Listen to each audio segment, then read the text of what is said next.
নমস্কাৰ মৰমৰ ছাত্ৰ ছাত্ৰীসকল এজিএম বিদ্যাপীঠ চেনেলৰ পৰা মোৰ সকলোকে আন্তৰিক শুভেচ্ছা জ্ঞাপন কৰিছোঁ আজি এই ভিডিঅ'টোৰ মাধ্যমেৰে আলোচনা কৰিবলৈ লৈছোঁ পঞ্চম শ্ৰেণীৰ ভাৰতী গণিতৰ পৰিমিতি নামৰ পাঠটি আৰু এই পৰিমিতি পাঠটিৰ অনুশীলনী 15A ৰ 2 নম্বৰ প্ৰশ্ন আৰু এই 2 নম্বৰ প্ৰশ্নটো দিয়া আছে তলত দিয়া জোখৰ বৰ্গবোৰৰ পৰিসীমা উলিওৱা ইয়াতে প্ৰত্যেকটা কি বৰ্গ আৰু সেই বৰ্গৰ পৰিসীমা উলিয়াব লাগে আৰু এই প্ৰশ্নটোত 6টা প্ৰশ্ন আছে দিয়া তাৰে মই 3টা প্ৰশ্ন লৈছো আৰু এই 3টা প্ৰশ্নৰ পৰিসীমা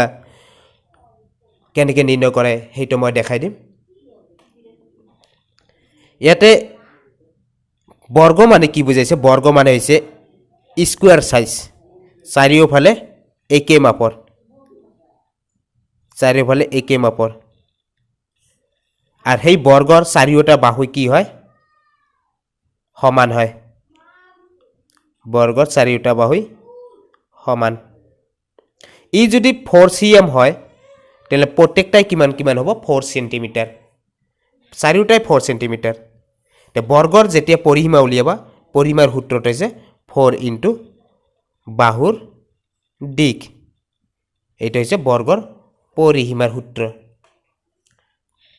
এতিয়া মই এটা এটাকে সমাধান কৰি দিছো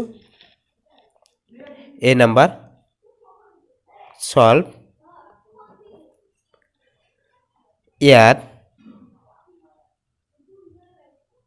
ইয়াত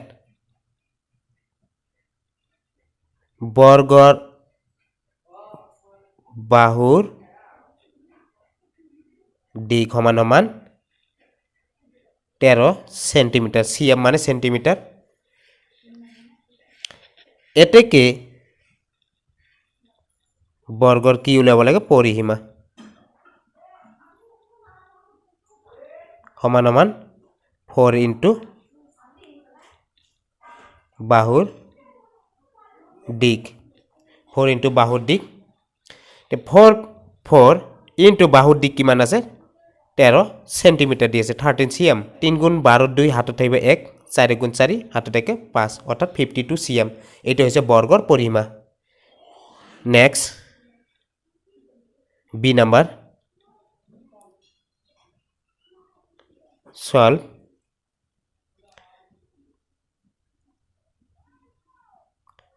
ইয়াত বর্গর দিক মানে বাহুর দিক বা দিক কিমান দিয়া আছে 20 মিটার মানে m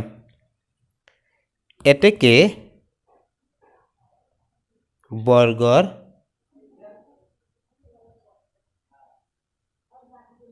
পরিসীমা সমান 4 ইনটু বাহুর দিক তে 4 ইনটু দিক মানে 20 মিটার 4 20 গুণ 80 হব 4 ইনটু 20 অর্থাৎ 4 20 গুণ কিমান 4 আর 20 পূরণ করিলে আমি কি পাম 80 পাম অর্থাৎ 80 মিটার দ্বিতীয় প্রশ্নর বর্গর পরিসীমা কিমান হব 80 মিটার নেক্সট